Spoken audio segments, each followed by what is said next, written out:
Alors, bonsoir tout le monde. Merci d'être présent pour ce webinaire des affaires francophones consacré ce soir aux soins de santé aux patients autochtones. Je suis docteur Isabelle Burnier, je suis la directrice du pré-externat au volet francophone à la faculté de médecine d'Ottawa. Quelques petits conseils pour le voyage dans ce webinaire. Tout d'abord, vous savez que vous pouvez changer votre nom grâce aux trois petits points qui sont sur votre carré. Et c'est très important de les changer parce que sinon, c'est très difficile pour nous et pour Camille, qui s'occupe de la formation médicale aux affaires francophones, de vous envoyer des attestations de participation. Une attestation IPAD de Daphné n'a pas beaucoup de valeur professionnelle, je pense. Euh, Docteur No va nous faire une présentation. Il y aura une période de questions à la fin. Et puis, dans le chat à la fin, il y aura un formulaire d'évaluation qu'on vous demande de remplir pour nous aider à améliorer la qualité de nos webinaires. Concernant le webinaire de ce soir, j'ai aucun doute qu'il va être de qualité parce que j'ai le plaisir de connaître Jessino puisque je l'ai vu lors de son premier cours à la faculté de médecine en première année et que déjà j'avais perçu son enthousiasme et sa passion pour la médecine. Donc je ne suis pas étonnée aujourd'hui de voir où elle est rendue. Elle s'est expatriée à Montréal après avoir fait le doctorat en médecine à la faculté d'Ottawa. Dr Jessie Noum est maintenant médecin résident autochtone en obstétrique et gynécologie à l'Université de Montréal. Elle a reçu de nombreux prix pendant sa carrière, dont la bourse pour initiative de santé autochtone de la Société obstétrique gynécologique canadienne et la bourse pour les étudiants autochtones de la Fondation médicale canadienne. Elle travaille présentement à terminer son programme de résidence à Montréal et désire retourner pratiquer l'obstétrique gynécologique dans sa communauté natale. Alors, je vous laisse avec Dr Jessino. Bienvenue et merci d'être présente pour nous parler de la santé des patients autochtones. Un énorme merci à vous, Dr Burnier. J'étais aussi très heureuse de vous revoir ce soir. Donc, je remercie l'Université d'Ottawa pour leur invitation à faire une présentation sur les soins de santé aux patients autochtones. Donc, comme Dr Burnier a si bien dit, je suis présentement R4 en obstétrique gynécologie à l'Université de Montréal.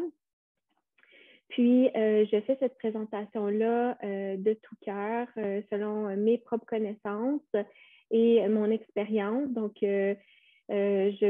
je souhaite que ça va vous être très utile dans votre pratique future.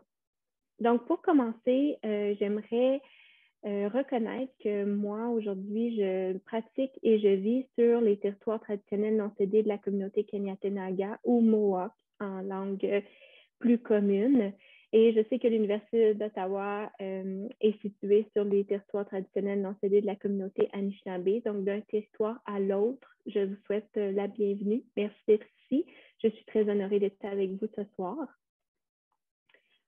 Au niveau des conflits d'intérêts, donc, en plus de, comme je vous disais, mes propres origines, mes propres expériences, je suis membre du comité de la santé de la femme autochtone à la SOGC. Je suis aussi membre du comité directeur sur l'intégration de la santé des Autochtones à la formation médicale postdoctorale spécialisée du Collège royal des médecins et chirurgiens du Canada, un très long titre.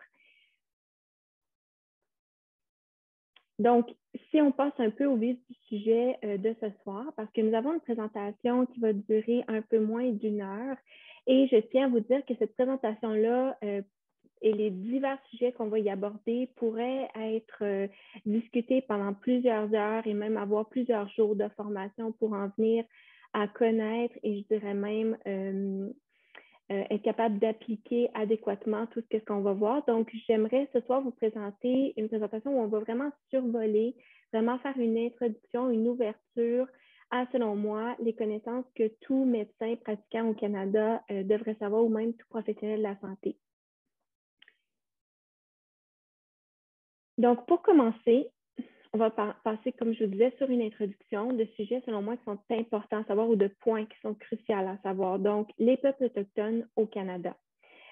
Tout d'abord, pour commencer, les peuples autochtones au Canada comptent pour 4,9 % de la population canadienne et avec les derniers recensements, ce pourcentage-là ne fait qu'augmenter à chaque fois qu'on refait le recensement. Pour vous donner une idée, les autres pays avec la plus forte proportion de population autochtone sont l'Australie et les États-Unis avec 2 % de la population en Australie et 3 % aux États-Unis.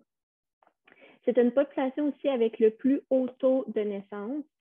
Nous avons un taux de naissance d'environ 20 % versus environ 4,2 % dans les 6 dernières années pour la population autochtone versus la population allochtone. Mais c'est aussi la population qui a une espérance de vie diminuée. Donc, dépendant qu'on soit Première Nation, Métis ou Inuit, la différence d'espérance de vie versus un non-autochtone peut varier entre 5 à 10 ans. C'est aussi la population la plus jeune au Canada. La moyenne d'âge est d'environ 31,1 ans comparativement à la population allochtone. Aussi, lorsqu'on parle du terme autochtone en tant que tel, c'est un terme qu'on entend assez fréquemment, mais il faut savoir que ce terme-là regroupe 3 différents peuples qui sont culturellement distincts et différents. Donc, on a les Premières Nations, les Inuits et les Métis. Donc, ça, c'est important de faire la distinction parce que bien souvent, il y a des généralités qui sont utilisées avec le mot autochtone, mais si on est capable de s'adresser à notre patient en sachant est-ce qu'il est Première Nation, est-ce qu'il est Inuit ou est-ce qu'il est Métis, ça peut faire une grande différence dans votre approche de soins ou même dans votre approche à votre patient et à sa reconnaissance de comment il est unique en lui-même. L'autre chose aussi, c'est qu'on devrait systématiquement condamner ou ne pas utiliser le terme indien. Le terme indien peut être considéré comme péjoratif. Il y a quelques années, il y a eu une réappropriation des termes d'appellation faits par les Autochtones au Canada et le terme en français autochtone a été préféré, bien sûr avec les distinctions Première Nation, Inuit et Métis, si on peut les connaître. Et en anglais, on va dire le mot indigenous à la place. Donc, il y a eu un temps qu'en anglais, on utilisait aboriginal, mais ça aussi maintenant, ça serait à laisser de côté et vraiment utiliser le terme indigenous. Comme je vous disais, c'est quelque chose qu'on fait un survol parce qu'on peut en parler très longtemps, mais au Canada, quand on appelle le Indian Act, qui est la loi sur les Indiens, qui est la loi finalement, qui est inclue dans les lois gouvernementales fédérales, ça inclut les Premières Nations qui sont statuées, c'est-à-dire qui sont inscrits comme statut d'Indiens dans la loi. Les Inuits et les Métis ne sont pas nécessairement englobés par ce projet de loi-là qui date quand même de vraiment de nombreuses années. On va le voir à la prochaine diapositive. L'autre chose, quand vous voyez des patients autochtones dans votre bureau, il ne faut pas nécessairement s'imaginer les autochtones stéréotypés comme on les voit bien souvent soit dans les médias, soit dans les comics ou des choses comme ça. Donc, il faut reconnaître qu'il y a une diversité chez les patients autochtones. On ne va pas tous avoir les yeux foncés, les cheveux foncés. Il y en a qui vont avoir les yeux bleus, il y en a qui vont avoir les cheveux roux, il y en a qui vont avoir les cheveux blonds, il y en a qui vont avoir des taches de rousseur. Donc, il faut vraiment ne pas nécessairement s'imaginer son patient autochtone typique selon les stéréotypes. Au Canada, spécifiquement, il existe environ 616 Premières Nations au Canada et au Québec, nous avons 11 Premières Nations. Il y avait quelqu'un qui m'avait demandé seulement 616 Premières Nations, donc c'est 616 Premières Nations, mais ce n'est pas 616 communautés autochtones, parce qu'on se rappelle que sous la dénomination autochtone, on a les communautés métisses, Inuit et Premières Nations. Donc, vous pouvez voir qu'à travers le Canada, il y a énormément de communautés qui sont parfois regroupées en nations, qui, encore une fois, vont avoir des cultures, des langues et des coutumes très distinctes les unes des autres. Les Premières Nations, comme je vous disais au Canada, les Premières Nations statuées sont régies par ce qu'on appelle la Loi sur les Indiens, qui a été publiée en 1876. Donc, vous allez dire, ouf, projet de loi qui date de 1876, effectivement, et c'est un projet de loi qui existe toujours et qui peut toujours être utilisé au gouvernement fédéral. Selon plusieurs autochtones au Canada, encore une fois, les opinions peuvent être divergentes, mais c'est un projet de loi ou une loi qui est très archaïque selon plusieurs. Je vais vous donner des exemples. sous la loi de l'Indien, les Premières Nations sont considérées comme des enfants au point de vue de la loi. Donc, si on se rappelle, le droit de vote des femmes, éventuellement, il y a eu le droit de vote, effectivement, des Autochtones, mais dans la loi, la Première Nation, le patient Première Nation n'aurait aucun droit comme un enfant. Si une femme mariait un non-autochtone, elle perdait automatiquement son statut et ses enfants aussi perdaient leur statut à ce moment-là. Et malheureusement, bien souvent, elles étaient condamnées à aller vivre à l'extérieur de la communauté sans avoir la capacité d'y revenir. Donc, c'était quand même assez drastique comme loi de ce côté-là. Aussi, avec la loi sur les Indiens, les communautés ou les réserves qui avaient été créées par le gouvernement fédéral étaient gérées par une personne qu'on appelait l'agent des Indiens, qui était bien souvent pas autochtone. Et cette personne-là était un peu roi et maître, il faisait un peu la police sur les communautés. Donc, dès que quelqu'un voulait sortir de la communauté, soit pour aller chercher des soins, pour aller s'éduquer, pour aller travailler ou toute autre raison, il devait demander la permission à cet agent des Indiens-là qui pouvait tout simplement lui refuser sans aucune explication. Donc, vous pouvez voir comment cette loi pouvait emprisonner vraiment les gens dans leur communauté. Et bien souvent, il y a des gens qui disaient, moi, c'est pas grave, je vais sortir quand même, je vais aller étudier, je vais aller faire du commerce. Eh bien souvent, ils étaient bannis de la communauté sans droit de retour par la suite, un peu comme les femmes qui mariaient des non-autochtones. Il était aussi interdit d'exprimer sa langue, bien souvent sa culture, puis ça aussi, ça pouvait être châtié de différentes façons par l'agent des Indiens et les lois que le gouvernement fédéral avait mis en place. Il était aussi, cette loi-là parlait du fait qu'il était impossible pour un membre de la communauté d'avoir une entreprise ou de pratiquer du commerce sur la communauté, faisant en sorte que le gouvernement, en l'espace d'à peu près 2 décennies, a mis complètement, ou je dirais très majoritairement, les gens des communautés ou des réserves dépendants de l'aide fédérale avec les fameux chèques aux Indiens, donc parce qu'on ne pouvait pas gagner sa vie, on ne pouvait pas nourrir sa famille, on ne pouvait pas utiliser nos traditions pour aller chasser. Donc, les gens vraiment n'avaient pas le choix que d'accepter cet argent-là pour éventuellement pouvoir vivre finalement. Donc, c'est de cette façon-là que le gouvernement a rendu dépendant plusieurs patients autochtones sur plusieurs décennies, encore une fois. Donc, vous pouvez voir pourquoi cette loi est considérée bien souvent archaïque et devrait avoir une bonne réforme de fond en comble. Aussi, comme professionnel de la santé, il faut savoir que le coût et le financement des soins de santé aux patients autochtones sont divisés entre le fédéral et le provincial, ce qui rend le processus de remboursement, de paiement des soins ou des services extrêmement complexe. Et ça, c'est autant pour les communautés qui reçoivent les financements des 2 paliers de gouvernement, pour le patient qui a besoin de ces services-là, mais aussi pour le professionnel de la santé qui essaie de donner des services ou des soins à ses patients. Donc, il y a, je vous ai mis une image sur le côté de la diapositive, il y a le principe de Jordan qui avait été créé dans les années 90. Jordan était un enfant cri de la nation Norway House qui était né à l'hôpital avec de grands déficits et de grands handicaps. Après à peu près plus de 2 ans d'hospitalisation où on a pris en charge, on l'a soigné, Jordan a finalement eu son congé pour pouvoir retourner chez lui. Malheureusement, Jordan avait besoin de soins qui devaient être remboursés par les paliers des gouvernements et les gouvernements fédéraux et provinciaux se sont battus en cours pendant plus de 2 ans pour savoir finalement c'est qui était pour payer pour les soins de Jordan. Et malheureusement, au bout de ces 2 ans-là, Jordan est décédé des complications de sa condition. Donc, Jordan a passé plus de 4 ans à l'hôpital depuis sa naissance sans avoir jamais eu l'occasion de retourner dans sa communauté ou auprès de sa famille pour y vivre, secondaire à ce conflit-là entre les 2 paliers de gouvernement. Donc, le principe de Jordan avait été créé justement pour demander l'action des gouvernements qu'une telle problématique ne se reproduise plus jamais.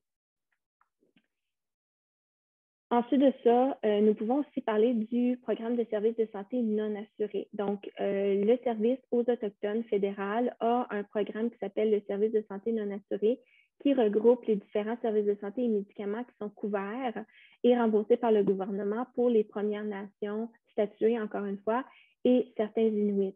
Donc, si vous êtes un professionnel de la santé qui voit quand même une bonne proportion de patients autochtones, ça vaudrait la peine d'aller vous familiariser avec ce service-là, ce programme-là, pour savoir un peu dans votre propre spécialité ou dans votre quotidien, quel médicament est couvert et lesquels ne le sont pas. Malheureusement aussi, c'est de notoriété qu'il y a un certain nombre d'années, ce service-là ou ce programme-là était sous-financé par les gouvernements. Maintenant, je crois qu'ils font un meilleur travail. Ensuite, nous allons parler du concept de colonialisation. Donc, peut-être que vous avez entendu parler de ce terme-là, donc être colonialisme, des colonisateurs, du colonialisme. Donc, ici, je vous ai mis la définition, selon moi, qui explique le mieux c'est quoi la colonisation. Donc, la colonialisation peut être définie comme un processus qui inclut une incursion géographique, une dislocation socioculturelle, l'établissement de politiques externes de contrôle et de dépossession, la provision de services sociaux de basse qualité et finalement la création d'une formule idéologique autour de la race, de la couleur de la peau, qui positionne le colonisateur à un niveau supérieur que le colonisé. Donc, il est de connaissance que la colonisation aurait débuté autour de 1534 et se continuerait jusqu'à aujourd'hui. Dans cette définition-là, on peut retrouver un peu ce que la loi sur les Indiens qui avait été mise en place par le gouvernement fédéral en 1976 a essayé de légiférer pour justement avoir la capacité de faire de la colonialisation. Donc, quand on parle d'incursion géographique, c'est de déraciner les populations autochtones de leur territoire traditionnel et de les enfermer dans des réserves ou communautés légiférées par l'agent des Indiens et le gouvernement fédéral. Et bien malheureusement, parfois, ces terrains-là étaient des terrains stériles avec très peu de possibilités de faire de l'agriculture ou de la chasse. La dislocation socioculturelle, bien sûr, elle passe par le fait d'avoir une interdiction complète de pratiquer sa culture, sa langue, ses traditions, en plus de déraciner des générations et des générations d'enfants pour les envoyer dans des pensionnats autochtones, pour les éduquer à devenir des bons petits non-autochtones ou des bons petits blancs, comme ça a été vu dans certains textes. L'établissement de politiques externes de contrôle et de dépossession, on en a parlé aussi avec la loi des Indiens. Puis finalement, malheureusement, la provision de services sociaux de basse qualité où vraiment les personnes autochtones étaient considérées comme des personnes qui étaient de peu d'importance, qui ne faisaient pas attention à leur santé et donc qui ne méritaient pas nécessairement les soins adéquats. Donc ici, je vous ai mis en gros certaines stratégies de colonialisation que le gouvernement canadien avait mis en place. Puis selon moi, c'est quand même des notions ou des stratégies de base qu'on devrait savoir comme professionnel de la santé quand on prend soin de patients autochtones. Donc, je ne sais pas si vous avez entendu parler de la fameuse polémique ici à Montréal par rapport à la rue Amherst. Donc, c'est parce que le général Amherst avait fait la distribution de biens de couverture contaminés pour propager des maladies aux populations autochtones près de ces campements militaires pour essayer de les éliminer. Ou si on parle aussi de la signature par plusieurs paliers de gouvernement ou par plusieurs dirigeants, les signatures de traités pour l'utilisation et l'occupation des territoires qui malheureusement ont été la grande majorité systématiquement bafouées au cours des années, donc dans le non-respect de ce qui avait été entendu et signé. Finalement, bien sûr, la création de la loi sur les Indiens qui donnait la possibilité au gouvernement, selon la loi, de déplacer, soumettre, déposséder les peuples autochtones de leurs terres et de leur culture et de les enfermer dans des réserves. Finalement, la création, un autre point, c'est la création des pensionnats autochtones. Donc, probablement avec les médias dans les, je dirais peut-être 5 dernières années, même avant, on a vraiment parlé des pensionnats autochtones au Canada. Donc, il faut savoir que le premier pensionnat autochtone a été ouvert en 1880 au Canada et que le dernier a été fermé en 1996 en Saskatchewan. Donc, on s'entend, en 1996, j'étais au monde. J'avais commencé, je pense que j'étais au primaire, si je ne me trompe pas. Donc, c'est quand même pas si loin de nous. Des fois, il y a des gens qui vont dire, ah, mais tu sais, ça suffit de ressasser le passé, ça s'est passé il y a 50 ans, 100 ans passés. Bien, malheureusement, non. 96, c'est quand même assez proche de nous. Donc, avec les pensionnats autochtones, c'est que le gouvernement avait passé une loi selon laquelle ils avaient le droit d'aller dans les communautés, d'aller chercher les enfants, parfois en très, très bas âge, de les enlever de leur famille et de les amener dans des pensionnats, souvent dirigés par le clergé, l'Église, dans lesquels ils en venaient à un peu éliminer l'Indien dans eux. Donc, vraiment ne plus être autochtone, ne plus savoir sa langue, sa culture, et même avec malheureusement des sévices sexuels et psychologiques, ben, d'avoir honte de qui ils étaient, de où ils venaient et de leur famille. Donc, vous pouvez vous imaginer que ces enfants-là, parfois, passaient dès l'âge de 3-4 ans jusqu'à la majorité dans ces pensionnats-là. Une fois qu'ils étaient mis à la porte des pensionnats, ben, si certains arrivaient à retourner dans leur communauté, bien malheureusement, ils étaient devenus des étrangers à leur propre famille, sans compter que pendant plusieurs années, on leur avait appris à haïr de où ils venaient. Donc, vous pouvez vous imaginer le choc culturel, personnel, psychologique que ces gens-là ont vécu.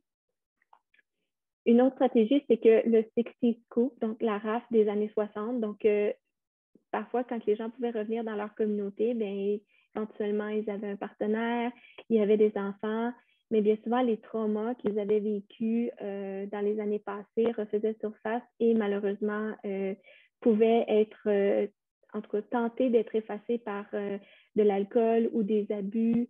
Et là, finalement, bien, le gouvernement disait, bien, là, vous n'êtes pas capable de vous occuper de vos enfants parce que vous êtes dans l'abus, dans la violence, des traumas qui se sont passés dans vos années antérieures. Donc, vous n'êtes pas capable de vous occuper de vos enfants. Donc, on va vous enlever à nouveau vos enfants pour les donner en adoption à des familles, bien souvent non autochtones, dans des régions éloignées de où la famille était située, où la nation natale était située. Donc, ça, c'est un exemple aussi. La stérilisation forcée des femmes autochtones, ça, on en a entendu parler dans les derniers mois, dans les médias aussi. Donc, dans les familles, dans les communautés, il y a des histoires qu'il y a des femmes qui ont été stérilisées de force sans leur consentement. Il y a plusieurs gens qui vont dire non, tu sais, on n'explique pas bien ça, ils n'ont pas bien compris, mais moi, je peux vous dire que c'est des histoires, puis là, ça sort dans les journaux qu'effectivement, il y a des gens qui ont des preuves, qui ont vécu ça. Donc, il ne faut pas minimiser, hein, même si les traditions autochtones sont souvent orales et qu'il n'y a pas nécessairement d'écrit derrière ça, il ne faut pas minimiser ce que les gens ont peut-être vécu ou que quelqu'un dans la famille ou dans la communauté a vécu. Et finalement, bien, disons, la création justement des programmes de financement des soins de santé aux Autochtones par le gouvernement fédéral, le ministère des Affaires indiennes, qui malheureusement, pendant plusieurs années, a été sous-financé chroniquement. Donc, ici, je vous avais mis quelques images qu'on peut facilement retrouver dans les médias sociaux ou sur les internets. Donc, si vous avez une image d'un pensionnat autochtone avec le clergé et les enfants qui étaient dans ces écoles-là, il y a énormément de photos pour vraiment témoigner de ces événements-là. Ici, vous avez des annonces dans les journaux d'enfants qui avaient été enlevés à leurs parents pendant la RAF des années 60, qui étaient mis dans les journaux un peu en vente au plus offrant à la famille qui voulait les adopter. Ici, on a probablement une des photos les plus célèbres de ce que les pensionnats autochtones voulaient faire. Donc, un enfant qui va rentrer avec son habit culturel de sa nation, de ses origines, et finalement qui se fait couper les cheveux, qui se fait enlever ses vêtements, qui se fait enlever sa culture, qui se fait enlever sa langue. Puis ici, c'est une photo aussi d'une autre stratégie du gouvernement fédéral. Donc, les fameux bateaux pour aller diagnostiquer les tuberculoses dans le Grand Nord où malheureusement les gens étaient enlevés à leur famille pour venir être traités dans des sanatoriums, dans les grands centres où les gens passaient parfois 2 à 3 ans. Puis, s'ils avaient, disons, la chance de survivre à la tuberculose, bien, ils étaient bien souvent mis à la rue et les gens ne parlaient pas nécessairement la langue francophone ou anglophone, donc n'avaient presque aucun moyen de retourner dans leur communauté, de retourner auprès des leurs après de nombreuses années. Et bien souvent, les communautés ou les familles pensaient qu'ils étaient décédés parce qu'ils ne les avaient pas revus pendant longtemps. Donc, vous voyez qu'il y a quand même plusieurs stigmas, plusieurs politiques qui ont été mis en place pour venir justement essayer d'éliminer les Autochtones ou en tout cas de les assimiler d'une façon ou d'une autre. C'est sûr que moi, je suis en obstétrique gynécologie, donc habituellement, quand je fais cette présentation-là, c'est sûr, je dis un petit mot sur la femme autochtone. Puis je voulais vous en faire part aujourd'hui aussi parce que je crois que c'est quand même assez important. Puis c'est quand même une énorme proportion de vos patients autochtones que vous pourriez voir dans votre clinique. Donc, quand même assez majoritairement dans la culture autochtone à travers le Canada, la femme a un rôle quand même assez prépondérant dans les communautés. C'est vraiment le centre de la communauté avec une capacité ou un devoir extrêmement respecté et même sacré de pouvoir porter la vie et donner naissance. C'est un pouvoir qui est extrêmement respecté, craint et qui vraiment peut avoir un impact très, très important sur les communautés. Les femmes aussi, de grand-mère à mère à fille, faisaient le passage de la connaissance par rapport à l'éducation sexuelle, la périnatalité, l'éducation par rapport à la parentalité aussi, donc d'être parent, d'élever ses enfants, le savoir-faire aussi au niveau de la guérison, des herbes médicinales. Donc, encore une fois, ça explique très bien le rôle central que les femmes avaient dans les communautés. Malheureusement, avec l'avenue de la loi sur les Indiens, les femmes ont perdu ce statut-là auprès autant du gouvernement, du clergé, qu'auprès bien souvent de leur propre communauté. Donc, puisque l'homme autochtone était lui-même considéré comme un enfant sans aucun droit, vous pouvez vous imaginer qu'est-ce qu'il en était de la femme pour laquelle, auprès du gouvernement ou auprès du clergé, la femme déjà était un objet de péché. Donc là, en étant autochtone, les femmes étaient vraiment dépeintes comme des objets sales, sexuellement débridés, qui ne méritaient pas le respect de personne. Donc, ça a été vraiment un événement, je dirais, le colonialisme a vraiment changé la culture et le respect que les femmes avaient dans les communautés autochtones au Canada et même aux États-Unis, parce que le même processus avait lieu dans plusieurs pays à travers le monde. Puis je vous ai mis une image de Warnick Hornmiller dans le bas qui avait fait la page du Times. Madame Hornmiller était une athlète water polo qui avait fait les Olympiques. Puis elle avait posé sur le Time nu, comme vous voyez, avec un ballon de water polo dans les mains. Et dans une entrevue que j'avais eu la chance d'écouter, elle avait dit qu'elle avait été extrêmement critiquée pour cette photo-là, autant critiquée par les femmes non autochtones que les femmes autochtones même, et même des femmes de sa propre nation, parce que les gens disaient, ben, on est déjà dépeints comme des objets sales, sexuellement débridés, qui ne méritent pas le respect, mais qui ne méritent que de la violence. Et là, toi, tu vas poser nu sur un magazine, tu encourages un peu ces pensées-là. Puis Mme Hornmiller avait justement dit à ce moment-là, ben non, tu sais, oui, je suis femme, oui, je suis autochtone, mais ça ne change pas que j'ai le droit de faire ce que je veux avec mon corps.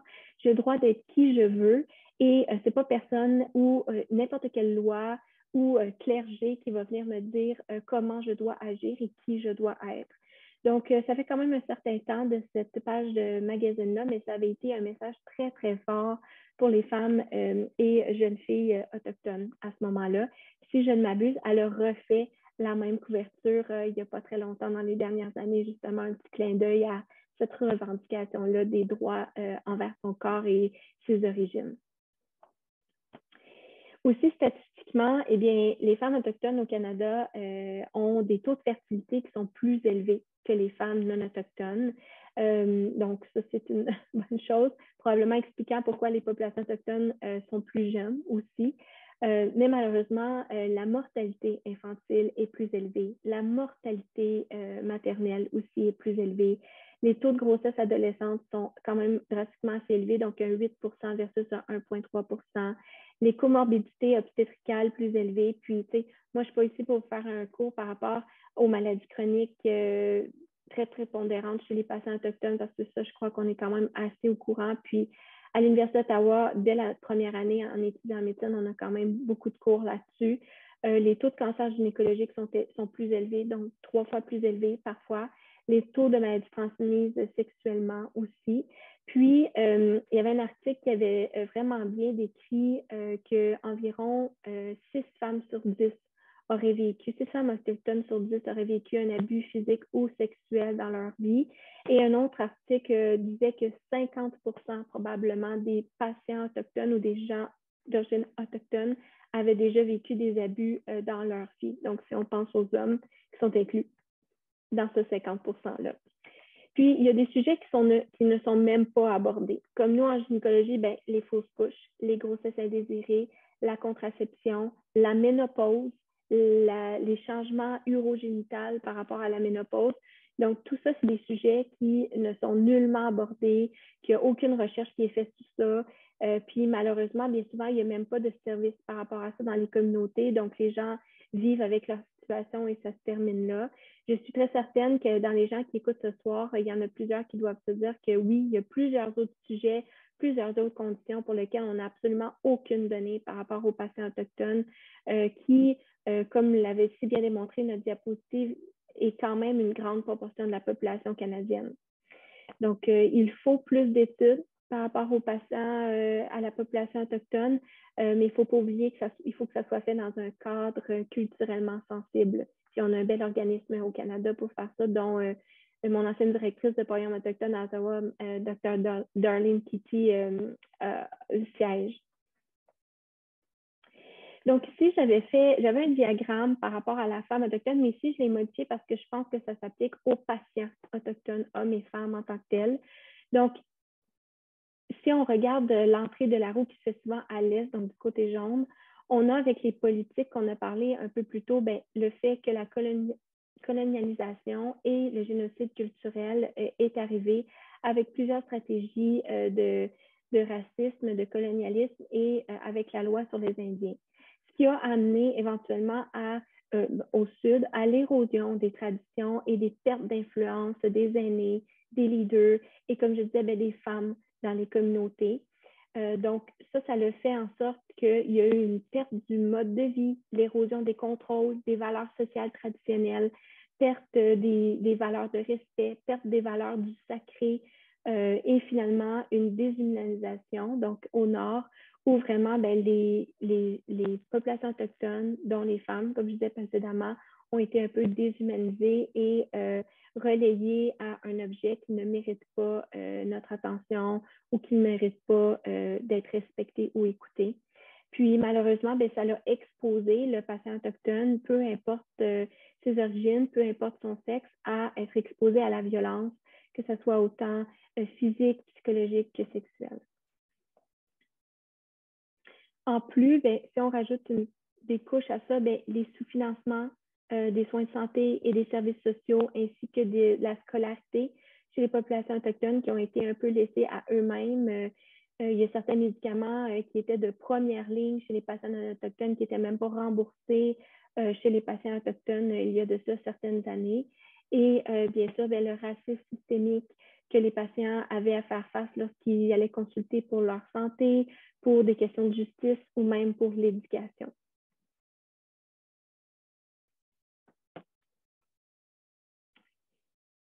Donc, pour ceux qui ont plus d'expérience, vous avez probablement entendu parler des commissions. Hein. Il y en a eu des commissions, il y en a eu des enquêtes, il y en a eu des rapports.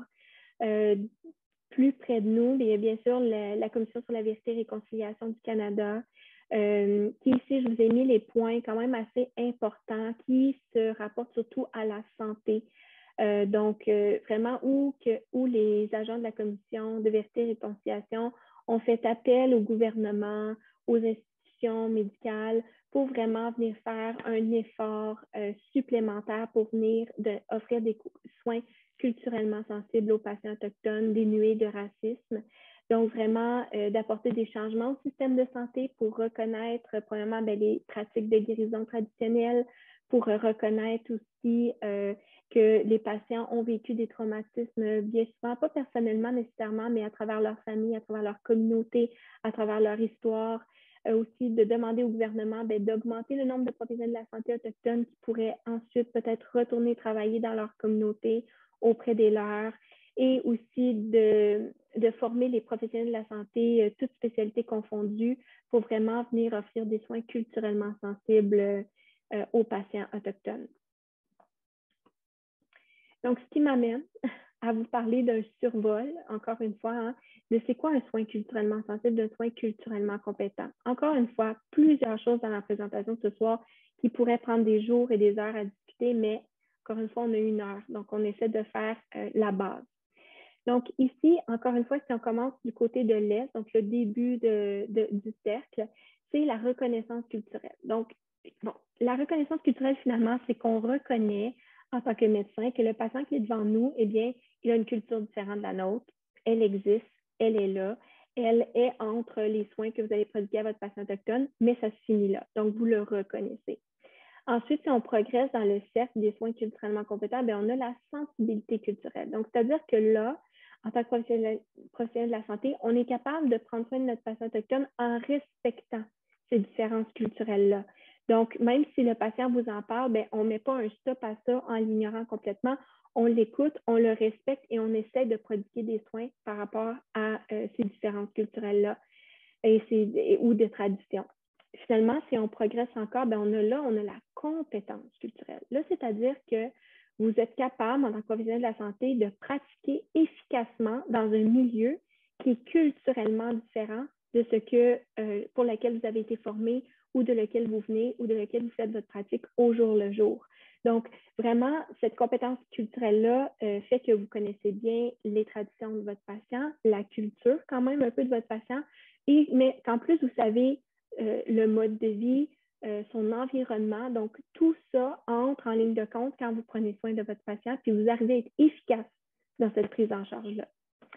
Puis finalement, on a un peu la dernière étape qui est la sécurisation culturelle. Donc ça, c'est important de savoir qu'en tant que professionnel de la santé, vous ne serez pas capable de déterminer, ou ça ne sera pas votre rôle de déterminer si vous offrez un soin culturellement sécuritaire. La sécurité culturelle, c'est le patient lui-même qui va reconnaître qu'en allant voir son professionnel de la santé, eh bien, il est traité dans un milieu qui est sécuritaire pour sa culture propre à lui-même, où sa culture et cette distinction est reconnue, respectée, prise en considération et même parfois comme une priorité.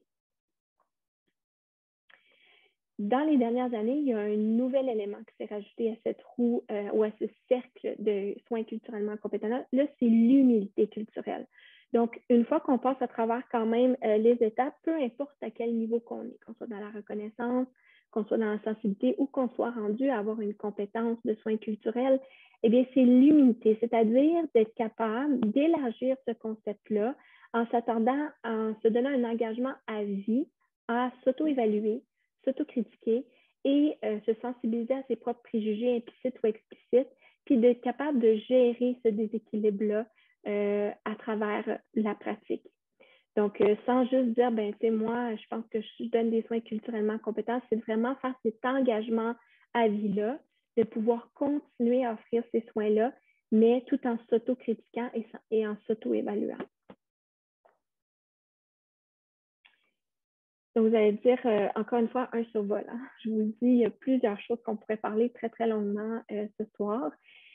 Mais ce que je trouve important à aborder aussi, ben, c'est les stratégies. Des fois, les gens, ils vont me poser des questions où j'entends à travers d'autres panels ou d'autres présentations, ben, oui, mais qu'est-ce que moi je peux faire? Qu'est-ce que mon institution peut faire? C'est quoi qu'on peut mettre pour mettre l'épaule à la roue puis essayer d'aider? Donc, ici, j'essaie dans les prochaines diapositives de vous donner des suggestions qui, selon moi, encore une fois, seraient des stratégies que vous pourriez appliquer, que ce soit dans vos institutions ou dans vos cliniques personnelles ou dans votre pratique en tant que telle. Donc, peut-être qu'il y a des gens, d'autres autochtones qui ne seraient pas d'accord nécessairement avec ces stratégies-là, mais moi, en tout cas, c'est ce que je peux vous dire que par expérience ou dans mes analyses ou dans mes écoutes, j'en ai ressorti finalement. Donc, premièrement, développer des relations de collaboration et de partenariat avec les communautés. Donc, dans un milieu de soins, c'est important de se poser la question, eh bien, c'est quoi les nations qui m'entourent? C'est quoi les communautés qui m'entourent? Les patients que je vois dans ma clinique qui sont autochtones, ils sont de où? Ils sont de quelle nation? Donc, ça, c'est la première chose. Puis, si vous voulez essayer d'améliorer les choses ou de mettre en place des stratégies, c'est de façon très, très humble d'aller au-devant de ces gens-là, des nations, des communautés qui vous entourent, et de dire, écoutez, moi, j'aimerais aider. Comment est-ce que je peux faire? Est-ce que je peux vous proposer des cliniques? Est-ce que je peux... Donc, mais de travailler en collaboration et en partenariat avec les communautés autour. Aussi, de développer des informations ou des documents ou des formations culturellement sensibles.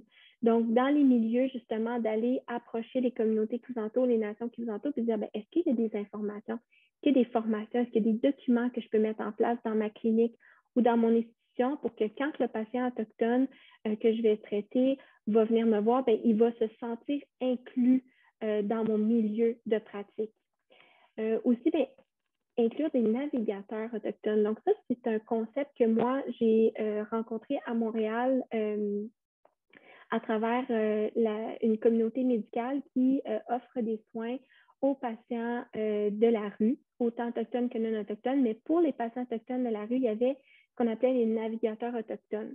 Donc, ces 3 navigateurs-là, eux, ce qu'ils faisaient, c'est qu'en plus d'avoir de pouvoir approcher les patients autochtones dans leur environnement, c'est-à-dire bien souvent dans leur milieu d'itinérance, mais quand le patient avait besoin d'aller consulter à l'hôpital, pour peu importe la raison, le navigateur, lui, s'offrait à accompagner cette personne-là. Bien souvent, que ce soit un accompagnement émotionnel, un accompagnement psychologique, un accompagnement de langue, ou de même se faire défenseur de ce patient-là en disant, docteur, excusez-moi, je pense que vous n'avez pas compris. Moi, je suis navigateur autochtone, je vais vous réexpliquer ce que le patient veut dire. Donc, vraiment, ça, c'est un service, je crois que si certaines institutions hospitalières ou universitaires pourraient mettre en place, ça pourrait énormément ouvrir les soins aux patients autochtones. Finalement, c'est sûr que si vous avez la possibilité d'aller participer à des cliniques ponctuelles dans les communautés directement, donc de ne pas toujours demander aux patients de venir nous voir, nous, aux grands médecins avec notre sarrau blanc dans nos gros hôpitaux avec plein d'ascenseurs, puis de portes, mais d'aller vraiment nous déplacer dans la réalité de votre patient, dans leur environnement, dans leur culture, puis d'aller leur offrir des soins directement chez eux. Donc ça peut être un énorme défi, mais ça pourrait être extrêmement bienvenue de la part des communautés et de leur conseil de bande ou de leur chef. Finalement, ça, je trouve, c'est quand même quelque chose d'assez simple, bien souvent, que les gens ne pensent pas, ou en tout cas, c'est d'incorporer des œuvres autochtones ou d'incorporer les aînés ou les leaders des communautés proches de chez vous ou proches de vos institutions pour des discours, pour des prières d'ouverture, pour tout simplement souligner les territoires non cédés, pour reconnaître la présence des communautés des nations autochtones autour de vous. Bien souvent, on a des super beaux hôpitaux, tout blancs, tout stériles, grandioses et neufs, mais ça serait quoi d'avoir une belle fresque murale pour que quand le patient autochtone marche, puis dans la crainte parfois de venir voir son médecin, ils disent « Wow, tu sais, ça c'est une artiste de la nation, de ma nation qui est venue faire ça. » C'est comme un discours d'ouverture ou un mot de bienvenue, un peu qui est imprimé sur nos murs si stériles d'hôpitaux.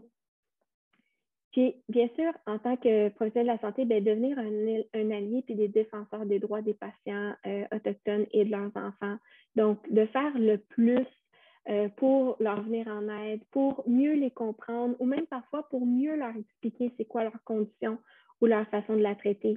Et ça, je sais que c'est pas facile dans nos milieux cliniques où on est booké à peu près aux 15 minutes pour voir nos patients. Justement, dans les stratégies qu'on peut faire, mais dans nos cliniques spécifiquement, encore une fois, en revenant au fameux temps, le lien de confiance. Moi, je pense que c'est prioritaire, extrêmement important. Donc, encore une fois, quand on est booké aux 15 minutes et qu'on doit faire un examen physique et une consultation, c'est pas facile. C'est pas facile de prendre le temps, mais ça, je pense que c'est quelque chose qu'il faut vraiment modifier dans notre approche auprès des patients autochtones. Donc, vraiment, oui, de prendre le temps d'écouter notre patient, d'apprendre qui il est, de où il vient, de prendre le temps de savoir c'est quoi sa condition, puis c'est quoi qui est important pour lui. Pas juste traiter la maladie puis de focuser là-dessus, mais de dire, vous, c'est quoi qui est important pour vous? Qu'est-ce que je peux faire tangiblement pour vous aider? Au premier rendez-vous, ça se peut que vous ne soyez pas capable d'examiner votre patient. Ça se peut qu'au premier rendez-vous, le patient, il ne vous explique pas pourquoi il est là. Ça se peut qu'il ne vous laisse pas l'examiner. Comme moi, en gynécologie, pas de pap test, pas d'examen gynécologique à la première rencontre, pas d'examen du sein chez un patient qui a besoin de dépistage de cancer du sein. Juste être là pour l'écouter et de lui montrer qu'on est là pour lui et qu'on va aller à son rythme selon la confiance qu'il va éventuellement peut-être nous donner pour le prendre en charge. Des soins qui demandent bien sûr de la patience parce que, comme je vous dis, ça va peut-être prendre 2-3 rendez-vous pour venir à bout de savoir pourquoi le patient est là, qu'est-ce qu'il désire réellement, d'être capable juste de lui expliquer sa condition, hein, d'aller étape par étape, de ne pas tout déballer d'un coup et que la personne ne comprenne pas. Donc, c'est des soins qui demandent de la confiance, qui demandent de la patience. Puis encore une fois, quand on passe à la commission de vérité et réconciliation, on a du chemin à faire dans notre système de santé pour modifier nos soins, pour mieux prendre soin de nos patients autochtones, mais pas juste autochtones, mais nos patients en général. Donner des soins qui demandent du partage. Ça, c'est un peu difficile parce que ce n'est pas nécessairement un concept avec lequel on est, je dirais, sensibilisé ou même autorisé en médecine par nos fameux codes d'éthique. Donc, le patient, lui, on lui demande de tout déballer, hein, de se mettre à nu devant nous, de nous donner tout ce qui lui appartient, puis parfois dans les moindres secrets de ce qu'il a vécu ou de son histoire. Puis nous, on est là, puis on l'écoute, puis on lui donne des soins, mais on ne partage pas qui qu'on est, d'où on vient, c'est quoi notre background, qu'est-ce qu'on a fait pour en arriver là. Donc, parfois, il faut savoir partager pour que ça devienne un soin qui est à double sens et non pas à sens unique. Donc, ça aussi, on n'est pas beaucoup habitué à ça. Minimiser les sentiments de peur, de timidité, d'inconfort. Plus tôt dans la présentation, je vous ai mis une photo de Joyce Echaquan, hein, qui était malheureusement, qui est décédée en 2020 dans des conditions vraiment très difficiles et atroces, puis qui a marqué vraiment, qui a refait un trauma pour plusieurs patients autochtones. Des médecins qui prenaient en charge Joyce dans sa communauté ou même à l'hôpital, des gens de sa famille elle-même. Elle avait déjà parlé de ce qu'elle vivait à l'hôpital, de comment elle se sentait, du racisme, de la violence psychologique qu'elle vivait. Et malheureusement, certains de ces médecins-là ont avoué que plusieurs ont minimisé ces sentiments-là, ont minimisé ces inconforts-là. Puis malheureusement, elle a mis au jour assez clairement à tout le monde que ce n'était pas minimisable parce que c'était la réalité. Donc, il faut se rappeler ça aussi quand votre patient vous dit qu'il n'est pas confortable, qu'il a peur, qu'il ne veut pas être examiné, qu'il veut que vous arrêtiez l'examen. Donc, on garde ça en tête. C'est très, très important. Et personnellement, en tant que professionnel de la santé, c'est de suivre des formations sur les soins culturellement sensibles, de lire, de s'éduquer, de humblement poser des questions et de s'exposer. Donc, sur le côté de la diapositive aussi, je vous ai mis des guides, hein, vraiment que je trouve personnellement qui ont été vraiment bien faits et qui sont des bonnes ressources pour les professionnels de la santé qui veulent justement un peu plus en apprendre sur les soins culturellement sensibles et comment vous pouvez faire la différence. Donc, le Cancer Care Ontario a plusieurs modules qui sont vraiment bien faits selon moi. Le Sanya Indigenous School qui a lui aussi plusieurs modules sur la santé, mais aussi la justice, l'éducation. Donc, je vous invite à aller les feuilleter. Et finalement, notre fameux Collège royal, cette haute instance qui, avec leur comité de la santé autochtone, a fait plusieurs guides sur la santé autochtone et quelles informations tout professionnel de la santé formé au Canada ou qui pratique au Canada devrait savoir. Sans parler que peut-être que dans vos propres organisations professionnelles, il y a des guidelines ou de la documentation qui ont été faits pour des soins culturellement sensibles. Donc, il me reste 10 minutes, je crois. Phew. Alors, je vais vous dire, Chinigwech, merci d'avoir été à l'écoute aujourd'hui. Merci d'avoir participé, d'avoir été présent. Et merci, en étant là, de vouloir éventuellement faire la différence dans la prise en charge de vos patients autochtones que vous allez côtoyer. Merci. Merci beaucoup, Docteur No. C'était très intéressant et très riche. Et effectivement, je trouve que la vision que vous avez donnée, qui n'était pas purement médicale, mais sociale, donc culturelle, était très importante pour nous. Docteur Gagnon a dû partir. Je ne sais pas si vous voyez ce qu'il y a dans le chat, mais il dit qu'on devrait inclure ce cours en plénière en première année de médecine et effectivement mettre des œuvres autochtones dans nos hôpitaux et nos cliniques. Il va œuvrer pour cela à Montfort. Alors déjà, Parfait. vous avez semé une petite graine. Merci.